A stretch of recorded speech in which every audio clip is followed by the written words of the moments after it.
안녕하세요. 결혼한 지 5년 차, 4살 된 딸아이를 키우고 있는 30대 워킹맘입니다. 제 얼굴에 침뱉기 같아서 친구들한테도 속 시원히 말해본 적 없는 제 사연을 오늘 이야기하려고요. 남편과 저는 일터에서 만났습니다. 매해마다 뉴스에서 하는 말이지만 제가 대학을 졸업했을 당시에도 취업이 쉽지가 않았어요. 그래서 저는 여기저기 입사 지원서를 내면서 저녁 시간에는 아르바이트로 용돈을 벌었네요. 여담이지만 대학에 입학한 이후로는 부모님이 등록금 내주시는 것만으로도 감사해서 적어도 용돈은 제 힘으로 늘 벌었었습니다.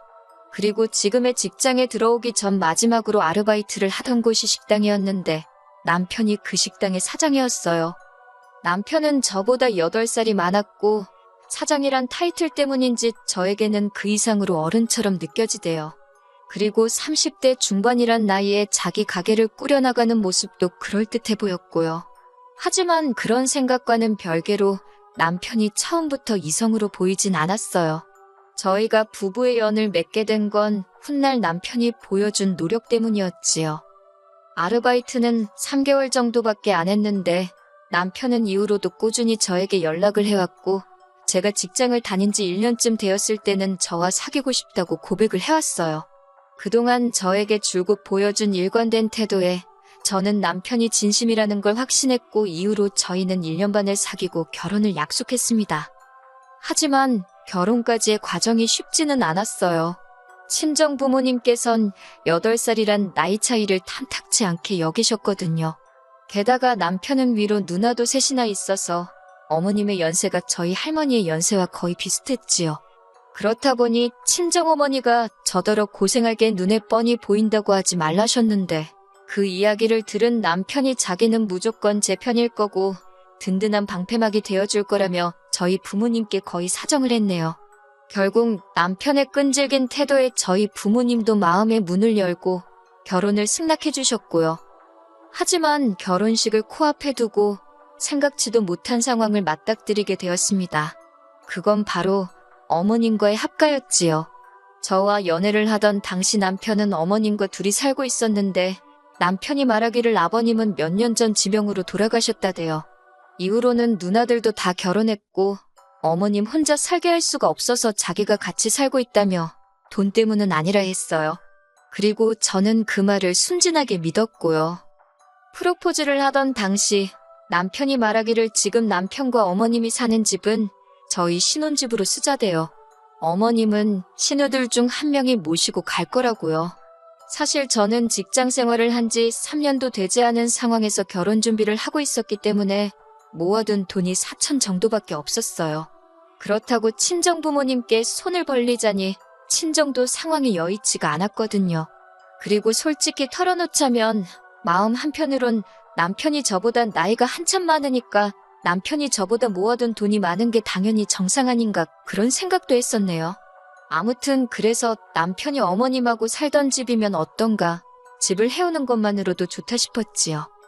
그런데 식을 올리고 집에 가구며 가전이며 신혼살림이 하나씩 들어오는데도 어머님은 당신이 쓰시던 방을 안방에서 작은 방으로 옮기셨을 뿐 집을 떠날 생각이 없으신 눈치였어요. 결국 한 달 가까이 지났을 때 제가 남편더러 이게 어떻게 된 거냐 물었습니다. 도대체 왜 큰 신우는 어머님을 모시러 오지 않는 거며 왜 어머님은 짐을 싸지도 않으시는 거냐고요. 그러자 남편이 난처해하며 사실은 얼마 전 큰 신우랑 통화를 했는데 거기도 지금 먹고 살기가 빠듯해서 어머님 모시기가 어려워졌다고 그러더랍니다. 작은 신우는 자기 남편이랑 사내만에 그러는 중이라 상황이 여의치가 않다고 그러고 막내 신우는 자기는 애가 둘인데 자기한테 할 소리냐고 되려 저희 남편에게 화를 냈다고요. 그 이야기를 듣는데 멍해지는 기분이라고 해야 할까요? 황당하기도 하고 속상하다, 답답하다 이런 한 단어로는 설명이 안 되는 심정이었지요. 어머님과 한 달을 이미 살아봤으니 더 절망적이었다고 해야 할지. 하지만 그렇다고 해서 신우 셋 다 못 모신다고 배째라는 식으로 나오는 마당에 기어이 그 집에다 어머님을 데려다 놓을 수도 없잖아요? 그래서 결국 어쩔 수 없이 저희 부부가 어머님을 모시는 합가 생활을 하게 되었습니다. 저희 어머님으로 말하자면 일단 나쁜 분은 아니세요. 아기를 가지고 내 아들 훔쳐간 나쁜 며느리, 뭐 그런 식으로 저를 대하지도 않으셨고요. 하지만 어머님의 생활 방식이 저를 너무 힘들게 했습니다. 이렇게 표현해도 될지 모르겠지만 요새는 나이가 들어도 젊게 살려는 어르신들이 많잖아요. 그런데 저희 어머님은 행동하시는 것도 생각하시는 것도 옛날 방식에 머물러서 어떻게 바꿔보려는 시도 자체를 안 하시더라고요. 일단 음식하는 것부터 이야기하자면 남편이나 저나 집에서 식사할 일이 많지가 않아요. 남편도 저도 아침은 거르고 점심은 각자 일터에서 해결하니까요. 심지어 어머님, 당신도 아침잠이 많으셔서 아침을 안 드세요. 하지만 그럼에도 불구하고 어머님은 매일같이 음식을 해서 냉장고에 쌓아놓기를 좋아하셨어요. 뿐만 아니라 반찬을 하시는 동안 주방 여기저기 간장부터 고추장 양념이란 양념은 여기저기에 다 튀어가지고 부엌을 엉망으로 만들어 놓으셨지요. 그리고는 하시는 말씀이 당신은 못 봤다 그러시는데 그래도 해주시는 그 마음에 감사해서 저도 못 봤다 하시면 더는 따지고 들진 않았어요. 그냥 그러려니 하고 치우는 거지요. 그런데 그뿐만이 아니에요. 반찬은 덜어 드시는 법이 없고 먹다 남은 음식은 뚜껑도 없이 그대로 냉장고에 집어넣어 놓거나 식탁에 둔 채로 치우지 않는 일이 일쑤였어요. 그러다 보니 결국 버려지는 양도 상당했네요. 구차한 이야기 같지만 어머님 모시고 사는 동안 신우들 중 누구 하나 돈 10만 원 저희한테 고생한다, 살림에 보태라고 준 사람이 없어요. 그런 와중에 어머님이 뭐 드시면 얼마나 드시냐 하겠지만 솔직히 몇만 원이고 몇천 원이고 큰돈은 아니지만 서보지도 못하고 버리면 아깝지 않나요? 제 속만 타들어갔지요. 문제는 이뿐만이 아니었습니다. 어머님과 합가한 지 1년 조금 지나서 제가 딸을 출산했어요. 이 과정에서도 정말 하나하나 다 이야기할 수는 없지만 사연이 참 많았습니다. 체력도 딸리고 힘들어 죽겠는데 아들을 낳아야 한다며 이래라 저래라 요구하시는 게 참 많으셨지요. 입덧을 하는 와중에도 아들 낳는 음식이라며 먹고 싶지 않은 걸 강요하시기도 일쑤였고요. 결국에 아이 낳기 전 1달, 출산 후 2달 총 3달의 출산휴가는 친정에서 보냈습니다. 이때는 어머님께서 당신 장손 데리고 어디 가느냐고 어찌나 노여워하시던지 참다 못한 제가 남편더러 어머님이랑 같이 있다가는 나도 뱃속에 애도 어떻게 될 것 같다고 했어요. 그제서야 남편이 어머님더러 적당히 하시라고 한마디 했고요. 이때 솔직히 결혼한 거 정말 후회 많이 했어요. 이렇게 살 줄 알았으면 친정 부모님이 말릴 때 파혼할 걸. 그런데 그때는 정말 파혼은 생각을 못했어요. 사람들의 시선도 무섭고 친정 부모님이 어렵게 허락해 주신 결혼인데 깬다는 게 자존심도 상했거든요. 제가 어리석었지요. 아무튼 그래도 무사히 건강한 딸애를 낳았고 그렇게 손자 타령만 하시던 어머님도 처음엔 탐탁지 않아 하셨지만 이내 손녀도 예뻐는 해주시더라고요. 그런데 문제는 그 예뻐해 주시는 방식이 정말 엄마로서 옆에서 보고 있기 힘들었다는 거예요. 일단 저희 어머님은 행주와 걸레에 구분이 없으세요. 당신 눈에 깨끗해 보이면 그것이 행주요, 더러워 보이면 그것이 걸레입니다. 그리고 행주를 행주로만 쓰시면 좋은데 걸핏하면 그걸로 딸의 입을 닦아주시고 손도 닦아주시고 그러는 거예요. 그나마 육아휴직 때는 제가 애 옆에 거의 붙어 있었으니까 어머님께 하지 마시라고 어머님을 말릴 수는 있었는데 회사에 복직을 하려니 어머님께 온전히 아이를 맡기기가 솔직히 불안하대요.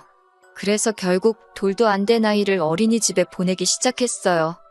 아이가 어린이집에 갔다가 집에 오면 4시쯤 되더라고요.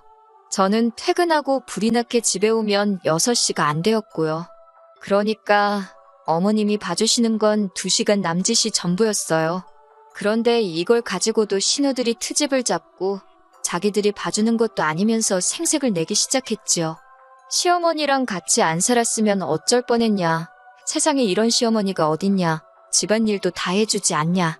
집안일, 말이 나와서 말이지만 전 정말 어머님이 차라리 아무것도 안 하셨으면 좋겠다 생각한 게 한두 번이 아닙니다. 저희 어머님께서는 옷은 무조건 삶아야 깨끗하다고 생각하시는 분이세요. 그래서 옷의 소재고 색이고 그런 건 싹 다 무시하시고 무조건 다 삶아대기 일쑤셨지요. 그렇게 어머님 때문에 못 쓰게 된 옷이 한두 벌이 아니었던 제가 결국엔 제발 그냥 하지 마시라고 사정을 하기에 이르렀습니다. 하지만 어머님께서는 제가 하는 말은 듣지도 않으시고 심지어 제가 꺼내놓지 않은 옷들까지 저희 부부 옷장에서 꺼내다 삼기 일쑤셨어요. 제 속옷에도 마음대로 손을 대셨고요. 결국 제가 괴로워하는 모습을 본 남편이 어머님더러 제발 좀 그만하시라 하니까 그때는 오히려 당신은 저희를 도와주고 싶어서 그런 건데 자식들이 애미 마음도 안 알아준다면서 서운하다며 드러누우시대요. 그러자 신우들이 또 쫓아와가지고는 니들이 뭔데 시어머니를 무시하냐 어쩌냐. 그러면 자기들이 모시고 가던가. 정말 그 소리가 목구멍 끝까지 올라오더라니까요. 그렇게 이후로 시간이 흘렀습니다. 짧은 세월이 흐르는 동안에도 별의별 황당한 일들을 겪었지만 가장 최근의 사건만 이야기해볼게요. 얼마 전 어머님의 생신이었습니다. 신우들이 저와 남편에겐 상의도 없이 어머님 형제분들까지 저희 집으로 오시게끔 초대를 했더라고요. 솔직히 남편이 자기도 몰랐다는데 그게 사실인지 아닌지는 모르겠어요. 아무튼 그래서 저희 집에 10명도 넘는 시댁 식구들이 모이게 되었습니다. 그런데 이게 무슨 상황인지 저를 가운데 앉혀두다시피 하고는 말 그대로 취조를 하더라고요. 저더러 이 집에 시집와서 뭘 했냐. 남편이 집도 해가고 시어머니가 애도 봐주는데 시어머니 용돈은 얼마나 드리냐. 왜 시어머니를 방치하느냐. 진짜 억울하고 황당해서 그 자리에서 딱 죽어버리고 싶은 심정이었지요. 하지만 이내 제가 뭘 잘못했다고 이렇게 당해야 되나 싶어서 저도 따다다다 그동안 속에 품고 있던 생각들을 토해냈습니다. 저 이 집에 시집 올 때 딱 한 번 보고 오늘 처음 보신 분들이 저에 대해 알면 얼마나 안다고 이러쿵저러쿵 떠드는지 어이없다는 말이 이럴 때 쓰는 거구나 싶더라니까요. 남편이 저보다 8살이나 많고 집도 분명히 우리 둘이서만 살 거라고 해서 그 말 믿고 시집 왔다. 어머님이 아예 안 봐주셔도 되니까 약속했던 대로 신우들 중 누구든 제발 모시고 좀 가라. 그리고 어머님 용돈만 드리는 게 아니다. 옷장 안에 옷도 다 우리 돈으로 산 거다. 그래도 어머님 우리 딸 내복 한 벌 안 사주셨다. 신우들도 나한테 뭐라 할 자격 없다. 여기 나한테 말 한마디라도 고생한다 수고한다 한 사람 있냐. 진짜 왜들 이렇게 뻔뻔하냐고 쏘아붙이고는 남편을 노려보면서 어머님하고 따로 살자고 소리를 빽 질러버렸습니다. 그러자 시댁 어른들 중 한 분이 저더러 어디서 가정교육을 그따위로 받았냐며 삿대질을 하시길래 말씀 함부로 하지 마시라고 받아쳤네요. 남편도 이번엔 확실히 제 편을 들어야겠다 싶었는지 시댁 어른들더러 집집마다 사정이 있는 거라며 모르면 가만히들 계시라 한마디 했고요. 남편의 태도를 본 신우들이 그제서야 한다는 소리가 우리 막둥이가 여우 같은 마누라를 만나더니 변했다고 수군거리대요. 그러면서 딸 좀 컸다고 이제 시어머니 필요 없어졌냐고 그래서 내쫓냐고 그럽니다. 신우들의 억지에 저도 너무 지치고 하도 나서 그렇다고 그러니 모시고 가라고 해버렸네요. 그러자 어머님께서 당신이 살아서 뭐하냐고 이렇게 살면 뭐하냐고 아주 주저앉아서 눈물을 흘리시는데 솔직히 그동안 어머님 때문에 겪었던 고충이 주마등처럼 스치니 저도 울고 싶어지대요. 그래서 저도 질세라 어머님 옆에 앉아서 울어버렸습니다. 힘들어 죽겠다고 애도 키워야 되지 일도 해야 되지 그런데 한다고 하는 나한테 왜들 이렇게 난리들이냐고 그렇게 못마땅하면 자신 있으면 모시고 가라고 그리고는 남편에게 더는 이렇게 못 살겠다고 오늘 내로 누가 모시고 갈 건지 정해서 이야기하라 했습니다. 못 정하면 그냥 이대로 이혼한다 생각하라고요.